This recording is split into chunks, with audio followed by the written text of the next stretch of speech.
Vamos lá, boa noite. Quantos de vocês são empresários? Beleza. Quantos que são gestores financeiros? Tá bom. E por curiosidade, quem não levantou a mão é o quê? Gestor também. Tá bom. Ah, primeiro que eu queria só pontuar uma coisa que eu não esquecer antes de entrar no papo da gente daqui. É engraçado como passa a oportunidade na frente de todo mundo e às vezes a gente tá mais atento, menos atento, às vezes a gente agarra ou não, né? Para quem é, eu já vesti eu já tive os dois papéis. Para quem é gestor financeiro, se você pega essas 44 dicas do Pablo, abre o teu Outlook, coloca lá todo dia 25, não importa a maturidade da empresa, todo dia 25, todo dia que funcionar para você, você vai passar pelas 44, muito provavelmente, você sempre vai encontrar alguma coisa e você sempre vai justificar a sua posição naquele time. Então, algo que eu faria se eu fosse gestor financeiro hoje. Mas vamos lá, pessoal, eu estou aqui super feliz. Tem muita gente legal, né? O Saulo está aqui amanhã, o Thiago Monteiro, o Leandro Trajano, enfim. São amigos que certamente vão trazer um conteúdo de muito valor e são pessoas que estão muito habituadas a dar palestras, né? Eu não venho aqui hoje como palestrante, não tenho essa pretensão. Eu vou falar aqui não com um chapéu de palestrante nem de consultor, eu vou falar de empresário para empresário ou de empresário para os meus amigos aqui que são gestores financeiros, como eu era lá atrás. Já já eu conto essa história. Mas o fato é o seguinte, eu estava com o Pablo no final de semana passado, num grupo de pouco mais de 300 pessoas. Um grupo de 300 pessoas, você não consegue interagir tanto. Então, acho que tem duas características aqui. Primeiro, que é uma audiência muito qualificada. E segundo, que é um grupo menor. Então, dá para a gente trocar aqui. Eu cheguei um pouco atrasado, então vou fazer uma pergunta. E se tiver alguém que se sinta à vontade para responder, vai ser muito bom. É, o que é que você veio fazer aqui numa imersão chamada Quem Manda é o Caixa? Alguém topa responder essa aqui? Aqui. Como é teu nome? Fala, Léo. Bom, eu sou empresário já há 27 anos, né? E sou obcecado para saber tomar conta do caixa e não o caixa tomar conta de mim. A verdade é essa. Né? Na empresa, a gente que trabalha com a predominância na área de serviços públicos, porra, aqui é uma oscilação, né, do mercado externo violento, de crises como a gente ocorreu em 2015, até pouco tempo atrás. Eu vi aí o Ricardo Amorim numa palestra na FIEP em 2017, ele contando, né, que é a maior crise que a gente passou na República desde os registros, né, nos anais aí do IBGE. E eu achava que tinha passado a pior crise da história de 100 anos de Brasil e achava que estava sendo vitorioso porque tinha passado a crise. Logo em seguida veio uma pandemia, depois veio uma guerra, sobe os insumos que trabalham diretamente com a gente, né, com os ferros, as commodities, e desmantela tudo. Então, administrar o fluxo de caixa, né, com preços variáveis de consumo e de insumos, e você ter receitas fixas, né, definidas para brigar por reajuste, reequilíbrio, coisas que outrora você não tinha na prática, né, empresarial. Eu lhe digo a você o seguinte, é muito complicado. Então eu vim aqui mesmo para internalizar, para administrar, mandar e não ser mandado pelo caixa. Muito bom. Salva de palmas pro Léo, por favor. Tem mais alguém que topa, tem uma visão complementar ali? Grande Bossard. Boa noite, pessoal. Meu nome é Gerardo. Primeiramente, sou seu fã, viu, Arthur? E a toda a organização aí, parabéns pelo evento. Tá lindo. E o meu motivo de ter vindo aqui foi que eu sou, na verdade, um empresário que vive de relacionamento, sou vendedor e trabalho com eventos. Tá bom. Então, essa parte de gestão financeira e de ter esse controle do caixa é meu time que faz e eu estou sempre olhando. Eu preciso me aperfeiçoar para tentar cada dia ser melhor. É isso. Salva de palmas pro Gerardo. Muito bom, Gerardo. Eu vou juntar as duas respostas aqui. E isso talvez explique um pouco do porquê é que eu pedi demissão da Deloitte em 2013. Naquela época eu era consultor. Por que é que talvez tem muita aleatoriedade no meio do caminho, mas por que é que talvez eu contribuí para desenvolver uma plataforma de gestão financeira empresarial, que é a Tech Finance Business, o Pablo comentou. E por que talvez eu esteja aqui hoje falando com vocês? Quem é da área financeira é um bicho estranho e diferente. A gente gosta de coisas que pessoas normais não gostam. A gente olha para as coisas diferentes. A gente se interessa por controles. Quando eu pedi demissão da Deloitte lá em 2013 para empreender, eu era o cara obcecado por Excel. Obcecado por controle, por processo. E aí eu começo, Gerardo, tirei o chapéu de consultor, e o consultor, ele não fala isso na frente do empresário, mas ele sempre acha que o empresário é menos inteligente, menos esperto. Então, o que é que acontecia muito? O consultor chegava e dizia, porra, como é que pode? O cara tem empresa daquele tamanho, não sabe fazer isso. Porra. Meio que chacoteando o empresário. E aí, levado, talvez, pelo meio, que é o que a gente fazia, eu me via fazendo a mesma crítica. Como é que o cara não sabe disso? Pelo amor de Deus, eu tenho que ir lá, é o moleque, para dizer pro cara o que é que ele tem que fazer. Quando eu coloquei o chapéu de empreendedor, que eu entendi que, na prática, a teoria é diferente. Então, me incomodou, e eu lembro claramente disso, me incomodou muito eu ter que, aos poucos, ter um controle muito menor do que aquilo que eu conseguia fazer, do que eu sabia. Mas não tinha tempo, não tinha gente, não tinha time. E não adiantava de nada eu ter um negócio muito bem controlado que não gerava caixa. Então, eu fui forçado a conviver com a minha própria empresa com níveis de gestão e de controle muito aquém daquilo que eu entendia que era adequado, porque eu entendi rápido que quem manda é o caixa e que eu tinha que tomar conta das vendas, por exemplo. Pois bem,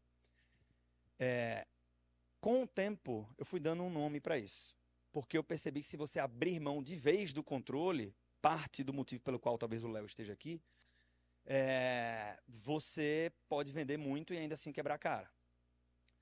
Então, como é que eu dou nome para essas coisas? Né? Em consultoria, o gestor financeiro, a gente é doutrinado a perseguir as melhores práticas. Processo de consultoria nada mais é do que chegar numa determinada organização, numa área que está deficitária, eu vou implementar as melhores práticas para que isso funcione quase que no estado da arte. Sendo que as melhores práticas, regra geral, são as mais robustas, que exigem mais tempo, mais envolvimento, mais tempo, dinheiro, recurso e energia. Então, muitas vezes, para empresas da vida real, para nós, as melhores práticas, apesar de serem as melhores, não são adequadas. Então, eu fui dando nome a essas coisas e diferenciando as melhores práticas, que já não me interessavam mais, e interessava para uma consultoria Big Four. Para o meu negócio, não. Provavelmente para os nossos negócios, não. E diferente das melhores práticas, eu comecei a perseguir as práticas essenciais. O que é que não pode faltar? E só o suficiente. Depois que resolver isso aqui, aí, meu irmão, todo o tempo que sobrar, eu vou fazer o negócio crescer, aumentar minha carteira de clientes, fidelizar os meus clientes, pensar em vendas, produto, coisas que vão fazer o negócio tracionar. E uma dessas práticas essenciais, do meu ponto de vista, é a projeção do fluxo de caixa empresarial. Qualquer negócio que não projeta o seu caixa está deixando dinheiro na mesa, do meu ponto de vista. Então, Pablo me convidou para compartilhar um pouco desse olhar, sem nenhuma pretensão de ser o dono da razão aqui. Vou falar muito do que eu tenho absoluta convicção que nos ajudou a sair de onde a gente estava lá em 2013, começando o negócio, e chegar onde a gente chegou hoje. Que também é muito distante de onde a gente quer chegar. Né? Mas o fato é que tem um percurso aqui, e estar sempre olhando para o caixa foi fundamental. Em vários momentos é muito claro. Assim, se a gente não tivesse projetado o caixa ali, a gente tinha tomado uma decisão que ia nos colocar em apuros e a gente talvez não estivesse aqui. Para falar, e aí eu vou compartilhar com vocês a nossa forma de fazer. Tá? Mas o mais importante, independente se na sua empresa você faz assim ou não, quando você fala de projetar o fluxo de caixa, tem 200 formas de fazer isso. Por exemplo, os gestores financeiros que vêm lá da turma da contabilidade, você vai dizer, você pode projetar o fluxo de caixa pelo método direto ou indireto. Método indireto, pegando as contas cíclicas do balanço, é um negócio que só funciona em empresa muito grande, muito auditada, muito redonda. Né? Então, a gente vai projetar o caixa mesmo. Quando que deve cair, de onde vem o dinheiro, né? Quanto que é, e todos os desembolsos. vou pagar quem, quando e quanto. Então, confronto essas coisas e quando eu projeto isso, pelo menos um ano na frente, eu começo a ter muita inteligência, eu consigo me antecipar a problemas. Independente da ferramenta que você utiliza, agora eu vou compartilhar um pouco da nossa forma de fazer, né? A projeção do fluxo de caixa, que cumpre o papel de dar inteligência para a gestão da empresa, para que você consiga tomar decisões melhores, ela tem que atender 3 critérios, pelo menos. O primeiro deles tem que ser visual. Porque se for visual, você consegue envolver os outros sócios. Você envolve mais gente na análise e na tomada de decisão. Eu vou mostrar isso aqui. Segunda coisa, tem que ser de uma forma que você tenha o poder de fazer simulações. Porque senão também você subutiliza um negócio extremamente poderoso. Né? Então, eu vou utilizar no Excel, no sistema que você quiser, no papel de pão, não interessa. Mas eu tenho que fazer de uma forma que eu consiga criar cenários. Porra, se a gente vender mais, se fechar aquele contrato, e se o reajuste for 6%, se for 7%, se for 8%, né? Se for 8% com aquilo, se a distribuição for essa e tal, a gente tem que conseguir criar esses cenários para tomar decisões hoje. E a última coisa, que essa é muito difícil encontrar quem faz adequadamente, você tem que ter a estrutura adequada para analisar o fluxo de caixa da forma adequada. O que é que significa isso? As poucas empresas que projetam caixa, projetam saco de dinheiro. Assim, ó, vai entrar um monte de dinheiro aqui, deve sair essa quantidade de dinheiro e a gente está vivo, não está vivo, aqui a gente está bom, aqui a gente está na praia, aqui a gente está precisando pedir dinheiro emprestado no banco. Então, você projeta o confronto das coisas. E esse é o grande fluxo de caixa. Mas o fluxo de caixa empresarial é formado pela composição de 3 fluxos de caixa menores, que é o fluxo de caixa das atividades operacionais, a operação per si, né? Então, no caso do Pablo lá, é vender mais consultorias, mais serviços de consultoria. Todo o ingresso de caixa que vem da venda de consultoria, isso é entrada operacional. O fluxo de caixa das atividades de investimentos. Então, Pablo chegou aqui e disse assim, pô, empresa de serviço não tem que investir imobilizado. Mas ele começou a ganhar tanto dinheiro que ele foi lá e comprou um prédio. Né? Aí o cara vai olhar para o caixa e vai dizer, porra, tem os encaixes de caixa da porra aqui. Nesse período tem uma geração negativa de caixa. Temos um problema. Peraí. A operação está saudável, o negócio continua dando dinheiro. Nós tomamos uma decisão que está dentro do fluxo de caixa das atividades de investimentos. E, por fim, o fluxo de caixa das atividades de financiamentos. Então, porra, o negócio está saudável, está tudo certo, sendo que eu estou projetando e está apertado.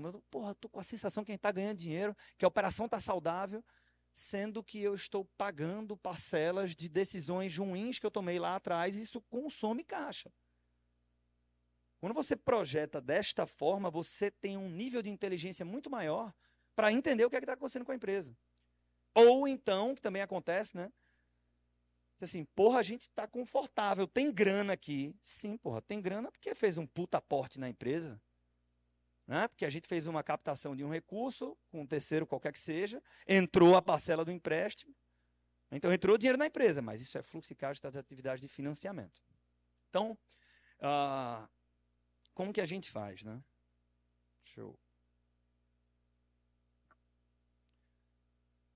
Não precisa olhar para o número aqui, é muito menos sobre o número, primeiro sobre a estrutura, depois sobre o poder das simulações e, por fim, ratificando o tanto que se torna envolvente quando a ferramenta é visual. Então, assim, nós temos um fluxo de caixa projetado, tá? E aí a gente separa essas coisas. Então, o primeiro fluxo de caixa, e sempre tem que começar por ele, né? É o fluxo de caixa das atividades operacionais.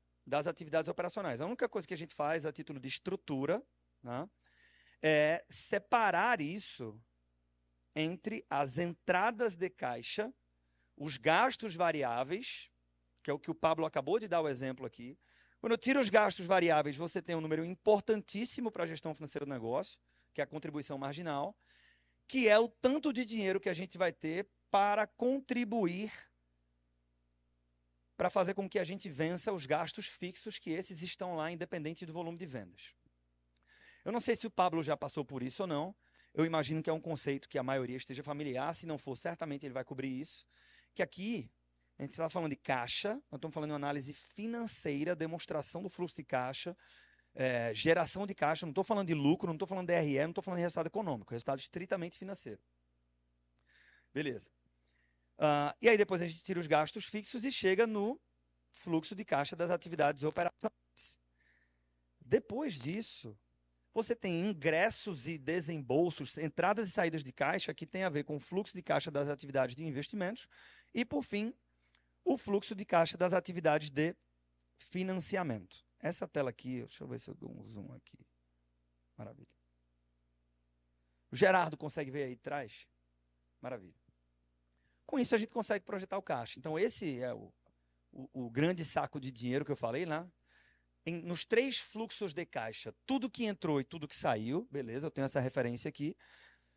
E a projeção de um fluxo de caixa nada mais é do que, cara, o saldo inicial é esse.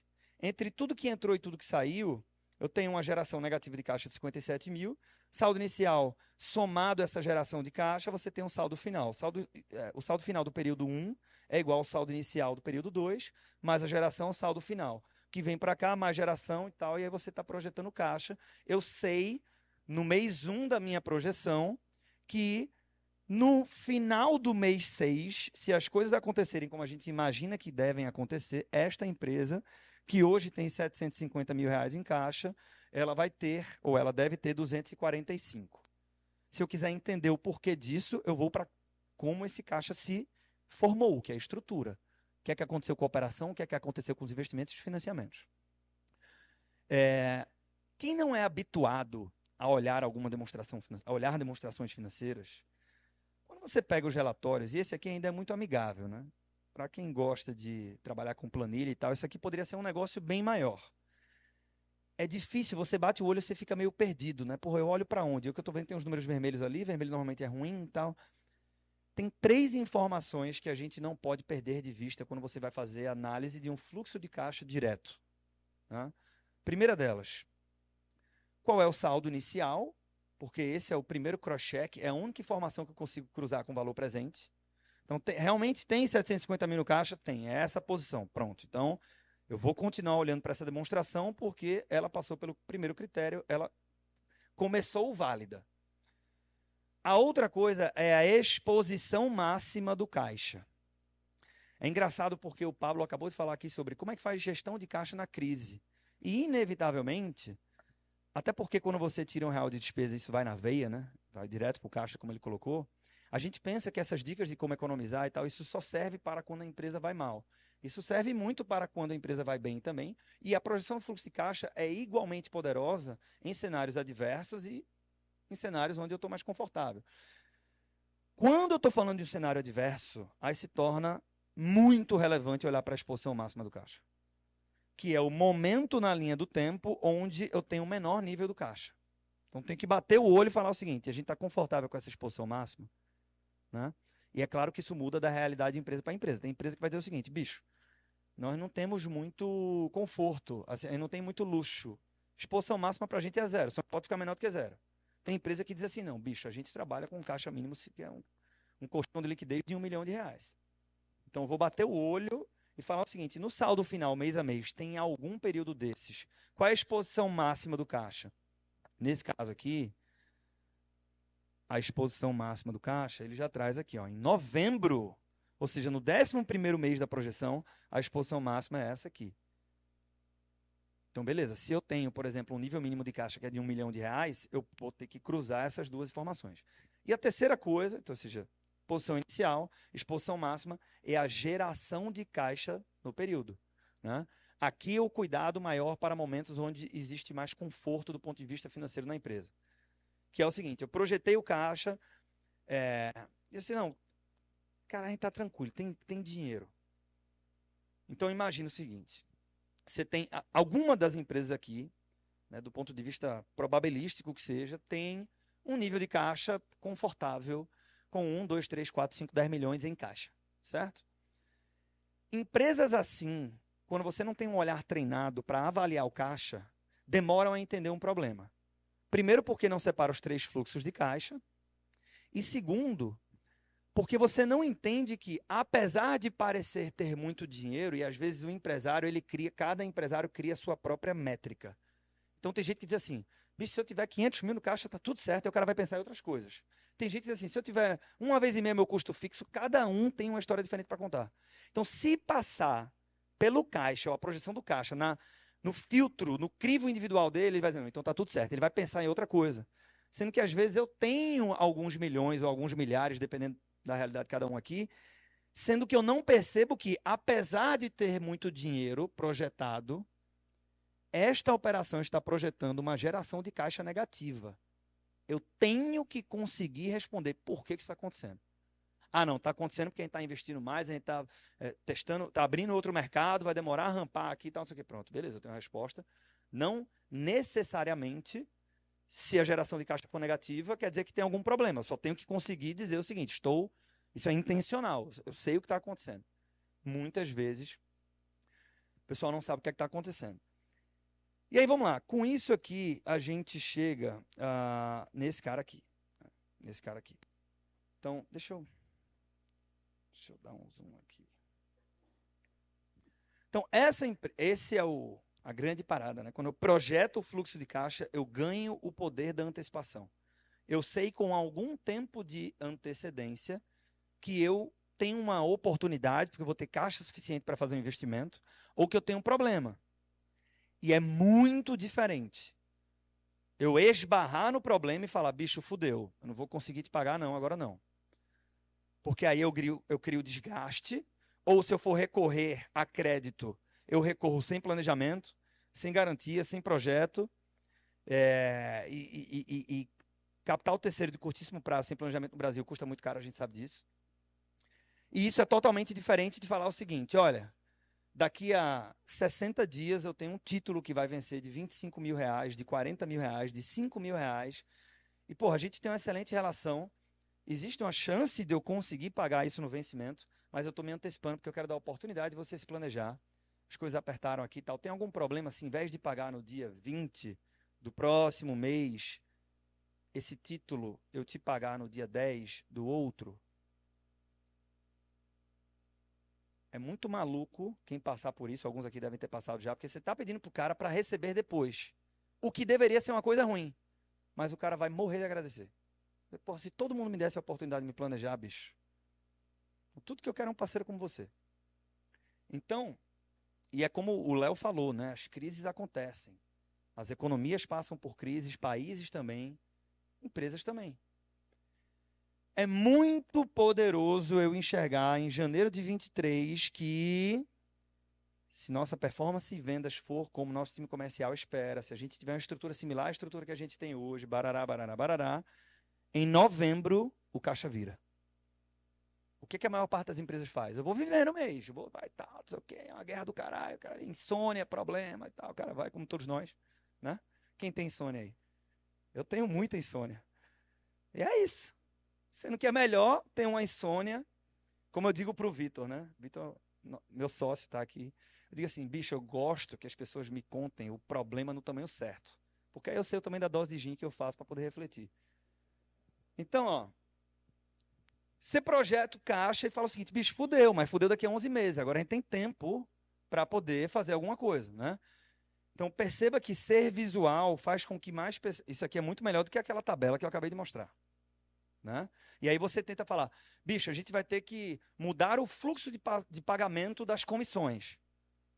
Botou o dinheiro para assim, mexeu no bolso, meu irmão, fudeu. Ah, mas peraí, porque é importante, porque a motivação desse cara, não, mas não é que eu não quero. É porque o caixa vai virar se a gente não fizer isso. E se a gente não cuidar do caixa, qualquer vaidade perde o sentido, porque toda a estrutura corrói, perdão. Né? Então nós temos que cuidar desse cara.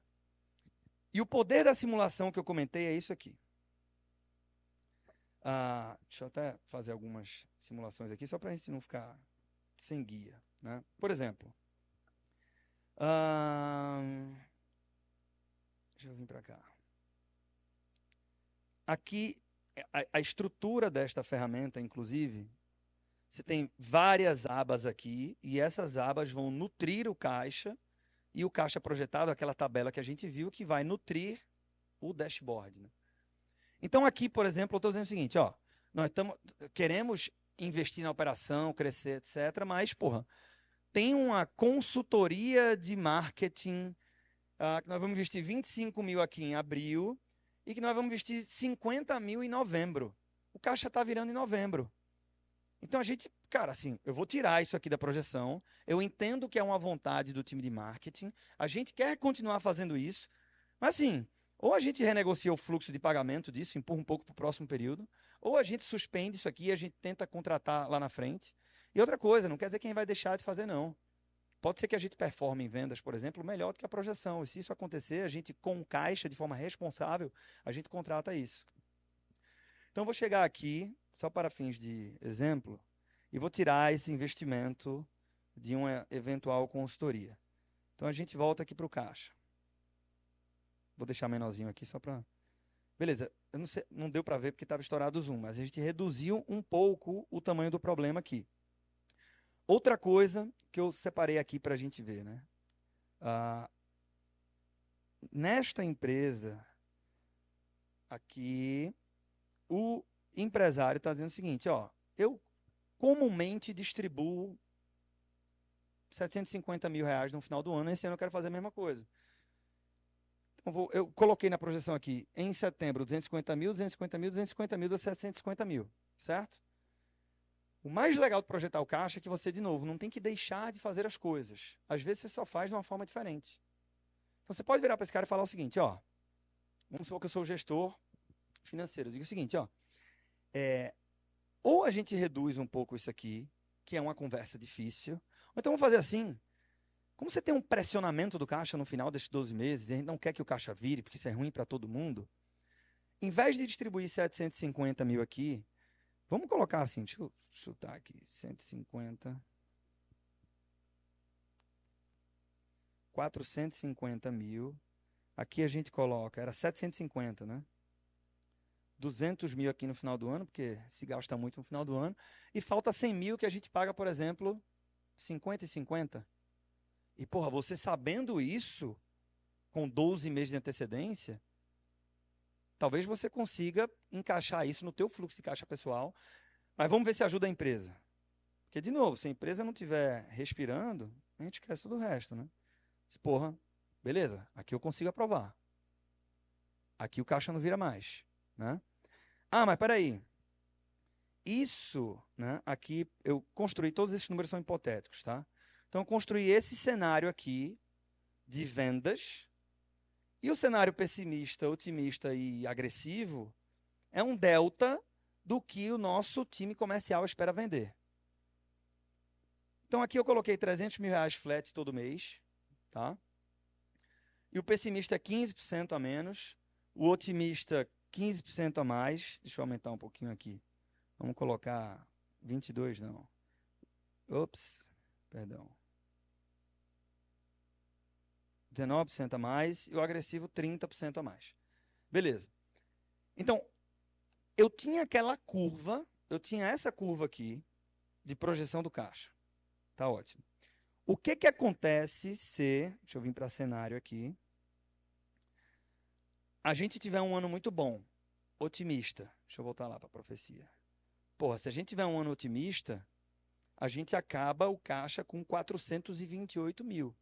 Se a gente vender ali 19%, 20% acima da meta, isso é possível, não é? Consulta a turma, vamos acompanhar isso.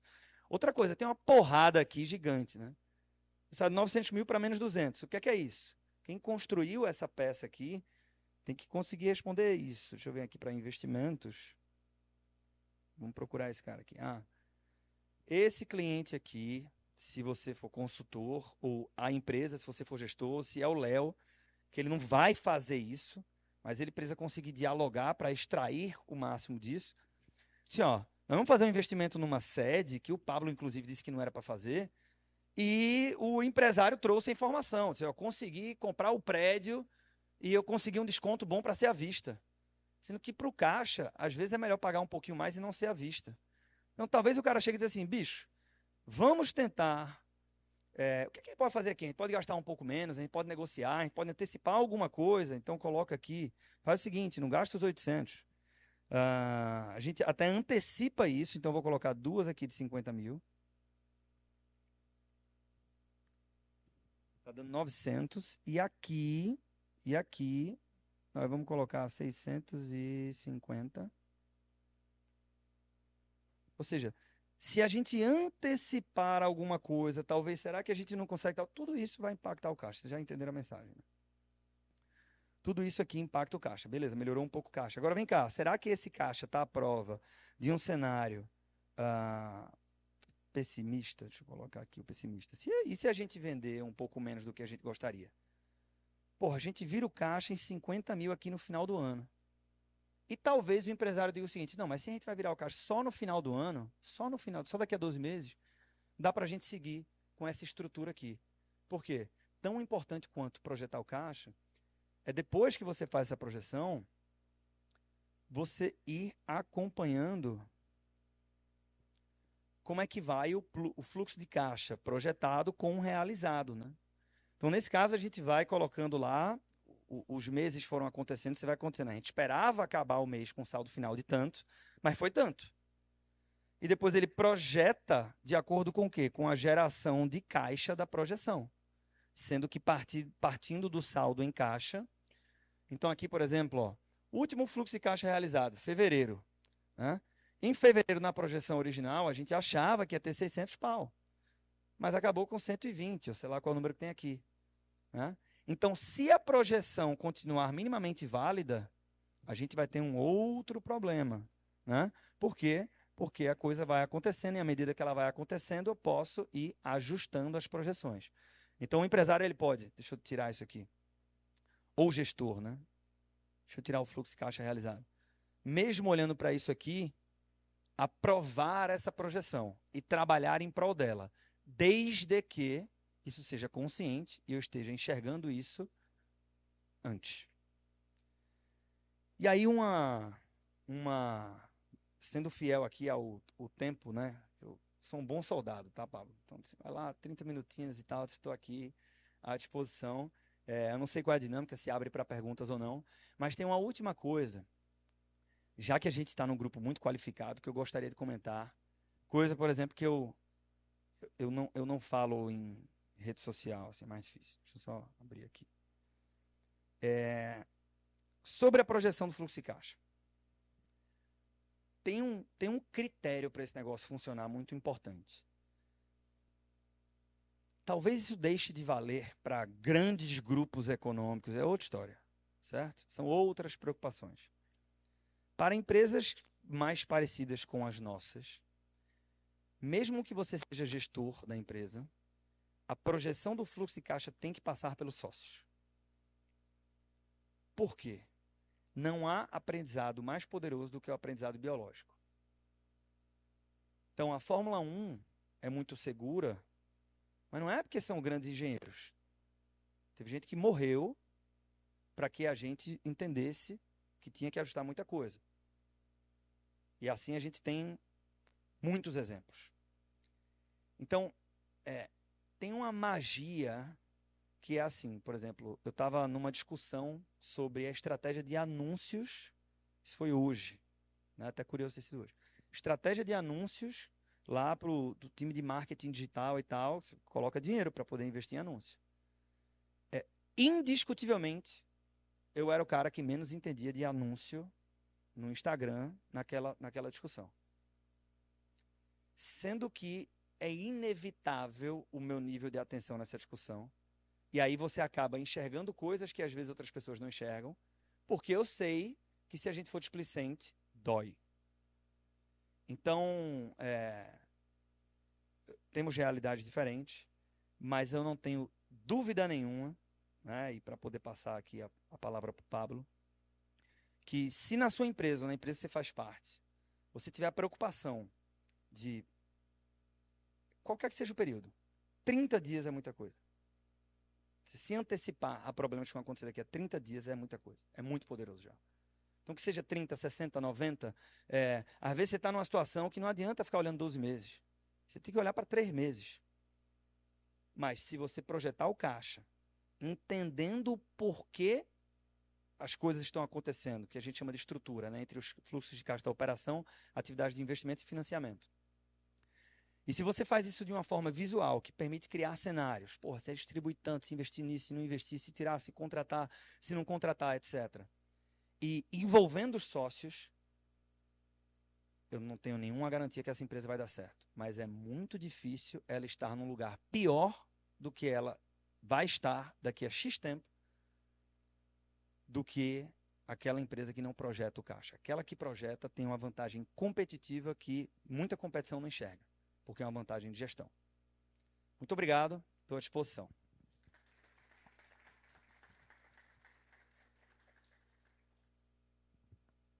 E só um comentário totalmente paralelo. Esse cara tem uma habilidade fantástica de conseguir encontrar os melhores brindes do Brasil.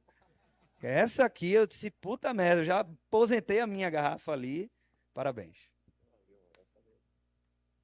Pessoal, salva de palmas aí para Arthur Lemos.